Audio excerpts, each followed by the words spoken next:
যারা আমার ভিডিও দেখতেছেন তাদের মধ্যে কারা কারা আছেন একটু কমেন্ট করেন দেই। এই পাতাটা চেনেন, এই পাতাটা আগে খাইছেন বা বাজারে দেখছেন, আর এই পাতার যে সুস্বাদু রান্নাটা সেইটাও একবার চাইখা দেখছেন।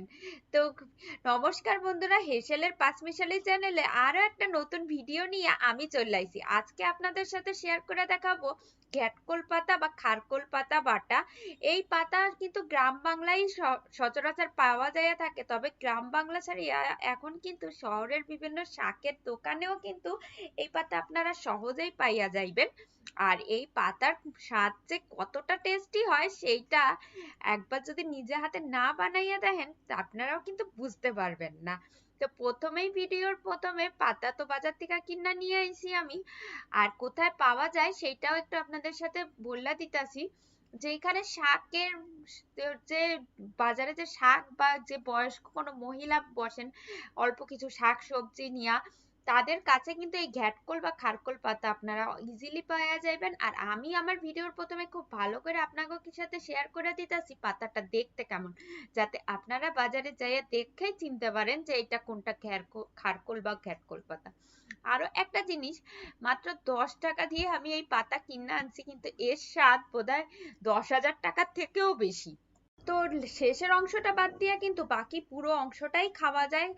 আর যে রুটটা থাকে সেইটা আমি ফেললা দিয়ে দেখুন এরকম করে ছোট ছোট করে কাটটা নিছি।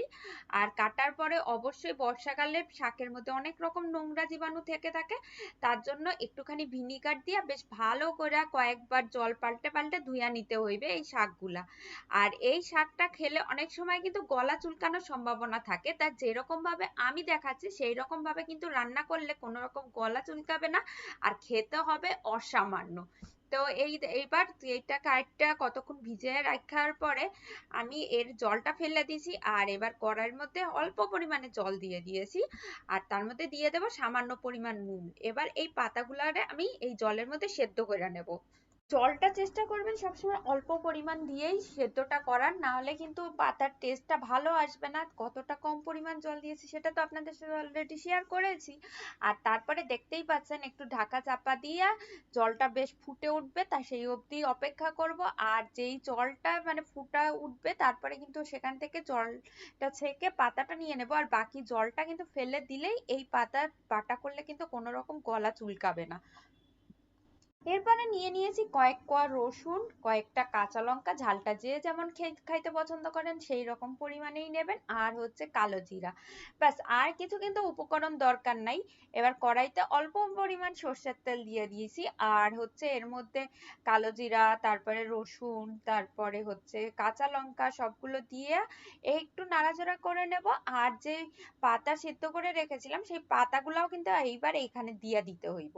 আর দিয়া দেওয়ার পরে ব্যাস একটু নাড়াচাড়া করে নিতে হইবে। এইবার এটাকে বেশ ভালো করে ঠান্ডা করে, অবশ্যই ভালো করে ঠান্ডা করে তারপরে মিক্সিতে বাইটটা নেব।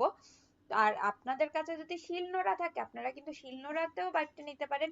শিলনোড়ার বাটার টেস্টটা অনেক বেশি ভালো হয়। আমার কাছে শিলনোড়া নাই তাই আমি মিক্সিতে এরকম বাইটটা নিচ্ছি। আর এরপরে এটা কিন্তু এখনো খাওয়ার জন্য রেডি হয় নাই বন্ধুরা।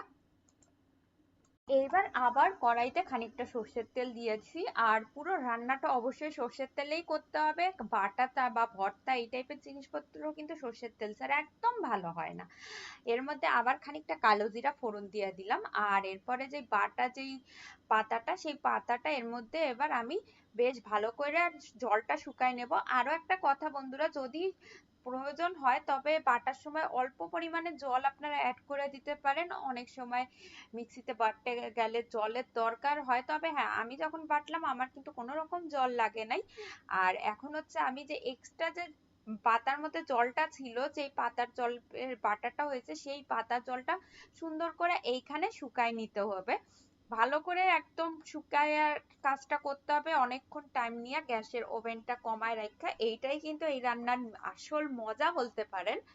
আর এই যত ভালো শুকানো হবে তত কিন্তু খাইতে টেস্ট হইবে। আর এই সময় একটুখানি নুন আর হলুদ আর অল্প পরিমাণ মিষ্টি সবকিছু কিন্তু অ্যাড করে দিতে হইবে। তারপরে বেশ ভালো করে নাড়ায় নাড়াইয়া এটারে শুকায় নিলেই খাওয়ার জন্য কিন্তু রেডি। দেখতেই পেয়েছেন বন্ধুরা কিরকম শুকনো হয়েছে জিনিসটা। আর এরপরে কি গরম ভাতের সাথে পরিবেশন করুন।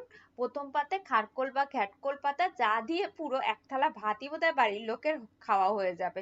তা আমার আজকের রেসিপিটা কেমন লাগলো সেটা কমেন্ট করে জানাতে ভুলবেন না। যদি ভালো লাগে অবশ্যই লাইক করবেন, যদি বাড়িতে বানিয়ে থাকেন অবশ্যই আমাকে একবার কমেন্ট করে জানাবেন। যারা নতুন আমাকে দেখছেন চ্যানেলটাকে সাবস্ক্রাইব করে অল বাটন ক্লিক করে দেবেন, যাতে ভিডিও দেওয়ার সাথে সাথে নোটিফিকেশন আপনারা পেয়ে যান। আর ফেসবুক পেজের থেকে দেখলে পেজটাকে ফলো করে দেবেন। টাটা, দেখা হচ্ছে আবার নতুন ভিডিওতে। ততক্ষণ সবাই ভালো থাকবেন, সুস্থ থাকবেন।